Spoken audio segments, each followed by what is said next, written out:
Mr. Suresh Kavalgi. We are going to present a small kid. Time is precious means समय का सदुपयोग।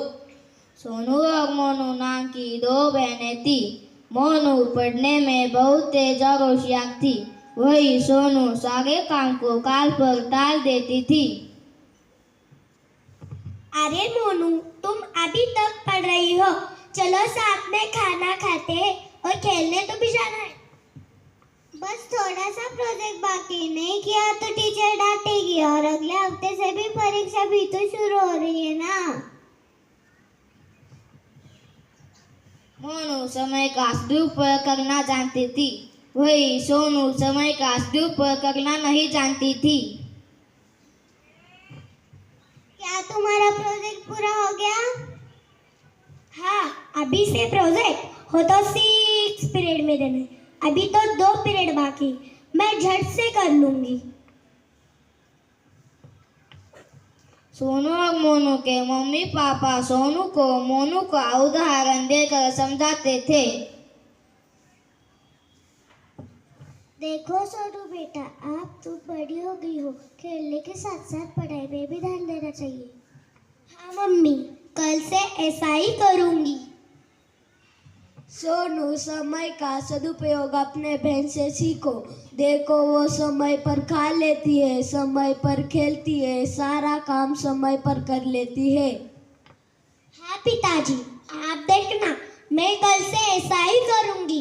आज मुझे खेलने दो, प्लीज प्लीज। सोनू की लापरवाही दिन ब दिन बढ़ती जा रही थी। परीक्षा में बस 2 ही दिन बाकी थे। बच्चों, अगले सोमवार से तुम दोनों की परीक्षा भी तो शुरू हो रही है। खूब मन लगा कर पढ़ना और अच्छे मार्क्स लाना। सोनू, मुझे तुम्हारी बहुत चिंता हो रही है, क्योंकि तुम अपना सारा पाठ समय पर डाल देती हो।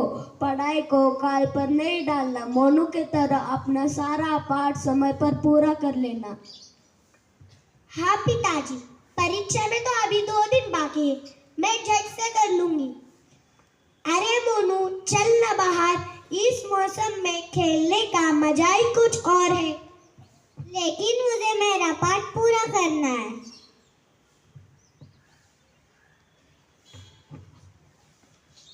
मोनू ने देखा मौसम धीरे धीरे बदल रहा है। मोनू को चिंता होने लगी। अगर बारिश आने लगी, बिजली चली जाएगी तो वो अपना पाठ कैसे पूरा करेगी।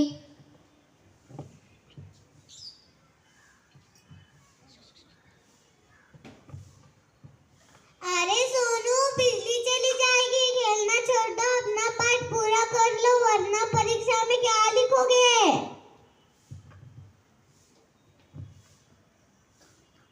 हाँ, अभी तो दोपहरी है, मेरा हाथ को आगे फटाफट कर लूंगी। अभी भी मेरा खेलना बाकी है, मैं चली खेलने।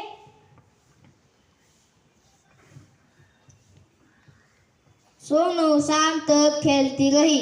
सोनू की चिंता जब शुरू हुई तब बारिश होने लगी थी। सोनू बुरी तरह घर आ गई।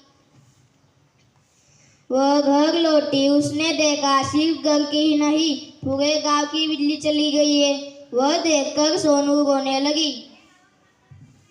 अब मेरा क्या होगा, मैंने एक भी पाठ पूरा नहीं किया। मैंने कहा था ना, अपना पाठ समय पर पढ़ लो। मैंने तुम्हें 1 हफ्ते पहले ही कहा था, अपना सारा पाठ समय पर पूरा कर लो, लेकिन तुम्हें तो कुछ समझ में ही नहीं आया। अब भोगो। सॉरी पापा, मेरा पाठ मेरे को पूरा करना चाहिए था। अब मेरा क्या। सोनू को समझ आ गया था कि उसकी लापरवाही की वजह से उसके पास पढ़ने का कोई समय नहीं बचा था। अब रोने से कुछ नहीं होगा। अब समझ आ गया कि सब तुम्हें क्यों समझाते थे। अब रोना बंद करो, चलो मेरे साथ, मैं तुम्हें सारा पाठ समझा दूंगी। अगले दिन दोनों खुशी खुशी परीक्षा देने चले गए। जो करे समय का सम्मान, वो भविष्य में करे महान। Thank you.